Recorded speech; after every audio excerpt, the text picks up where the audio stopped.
Okay, so we're starting with our radical functions, and we mainly talk about domain type stuff first.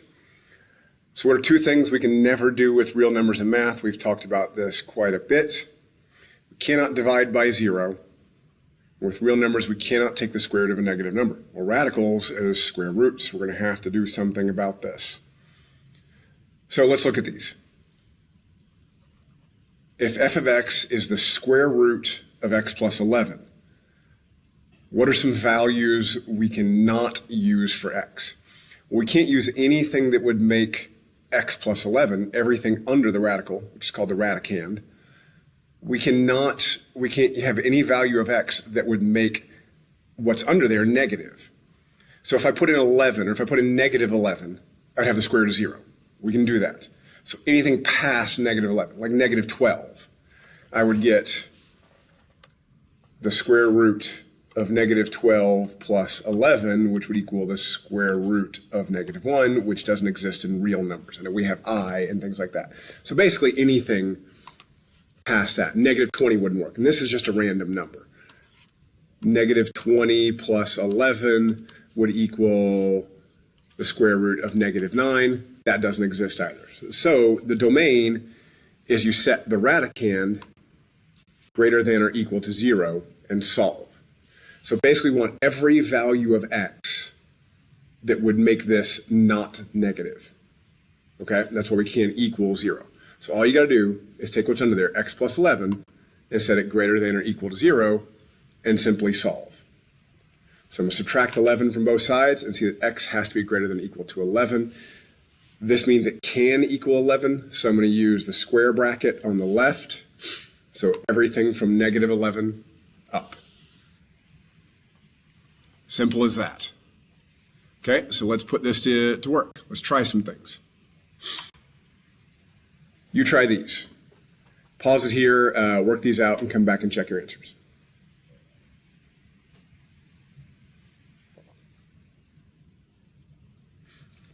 Okay, so we set 3x minus 15 greater than or equal to 0. I'm going to add 15 to both sides, then divide by 3, and get that x has to be greater than or equal to 5. Square bracket 5, comma, infinity. So let's see if we saw the trick here. 10 minus 2x is greater than or equal to 0. I'm going to subtract 10 from both sides. Now what happens with inequalities when I'm going to divide by negative 2, just to make sure I'm dividing by negative 2, dividing by negative 2, that's in 2. This is going to flip. When you multiply or divide both sides by a negative, you have to flip it. So x has to be less than or equal to 5.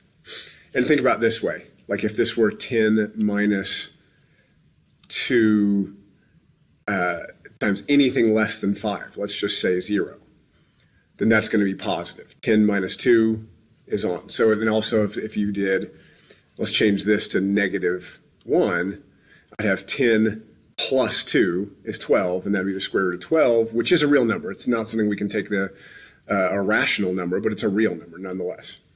So we have to write that from left to right, so we go from negative infinity to 5. Okay, let's complicate things a little more. So now the whole thing is, what matters here is just the part that's under the radical. You ignore the rest of it.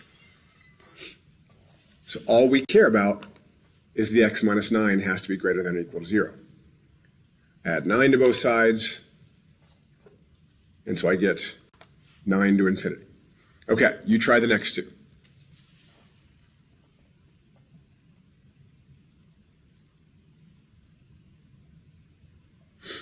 Okay, so pretty simple. 6x plus 18 has to be greater than or equal to 0. The rest of it you get to ignore. I'm going to subtract 18, divide by 6. So I'm going to go from negative 3 up. This one's going to have the flip, because I'm going to have negative x plus 7 is greater than or equal to 0. So negative x is greater than or equal to negative 7. Well, now I either have to multiply both sides by negative 1 or divide by negative 1. Either way, you're going to have to flip the inequality and get that x has to be less than or equal to 7. And so we get that. Okay, let's try a few more wrinkles in here. Okay, this one's going to get a little tricky. Not a little tricky. This is just this gives you in between two numbers or beyond two numbers. So we're taking x squared minus 49 is greater than or equal to 0. So we have you can factor this to x plus 7 and x minus 7. This is the difference of squares. So you have two critical values at negative 7 and 7. Basically what you're trying to decide is, here's negative 7, here's positive 7. You're trying to decide if the domain is all of these numbers or all of these numbers. Easiest thing to do is to test it. The domain is either between these two numbers or beyond these numbers. All right?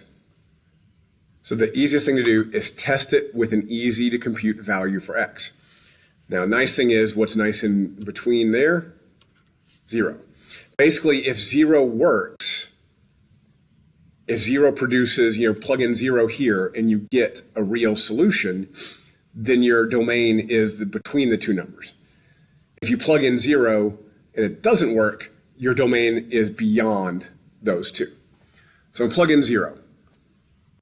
Should be pretty easy to check. That is not a real number, does not exist. So x cannot be 0, which is between negative 7 and 7. So the domain must be below negative 7 and above 7. So the way you're going to write this, below negative 7, means less than or equal to negative 7. That's what that means. And above 7, all you do is write the union symbol between it. It looks like a U. That means it skips everything in between there.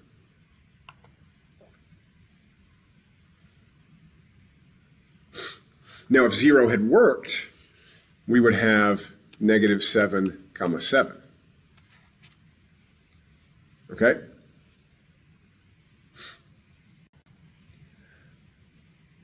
All right. So let's try these and see what happens. Do your factoring, work them out, and then check your answers.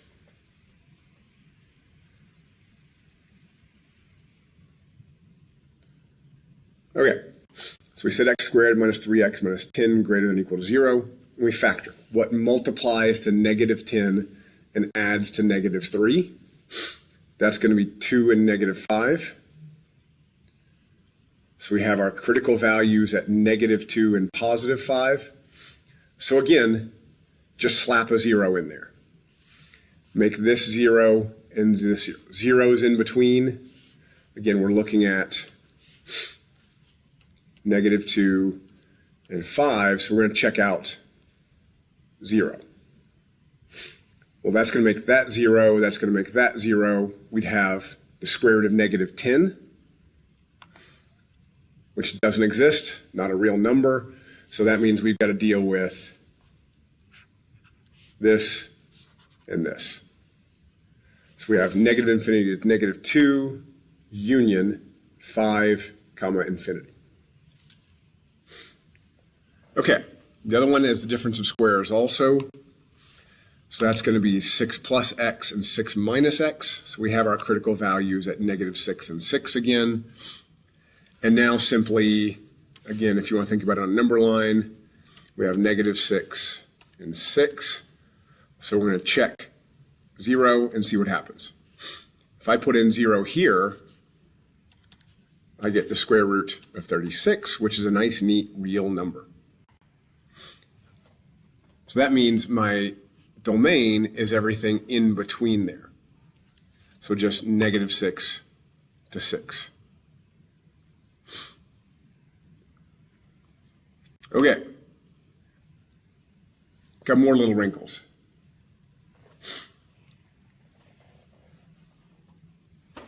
So we try this. We take what's in the radical, the radicand, and we set it greater than or equal to 0. Subtract 6 and get x is greater than or equal to -6. But there's a problem. If I plug in -6 here, I get the square root of 0, which is 0, and I'm dividing by 0. So that means I have to get rid of negative. Cannot equal -6. X has to be greater than, but not equal to -6.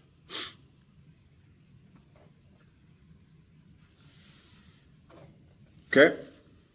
So that means you have to write it with both parentheses and no square brackets at all. So basically, you also want to get rid of anything that would make you divide by 0. So we take the top part here and set it greater than or equal to 0. Get that x to be greater than or equal to 1. But as we can see here, x cannot be 8.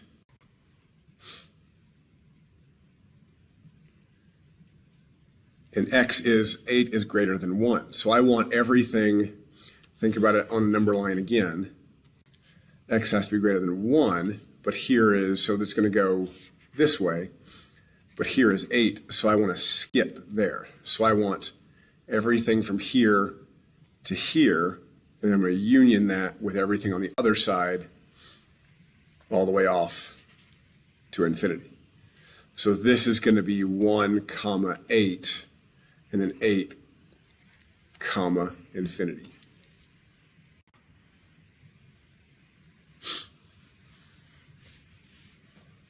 Okay, there you go. Oh, here's some more. Sorry, forgot. We had more on this. Okay, the nice thing about this just means it's any even number index or root. So you just, as long as it's even number, 4th power, 6th power, 8th power, doesn't matter.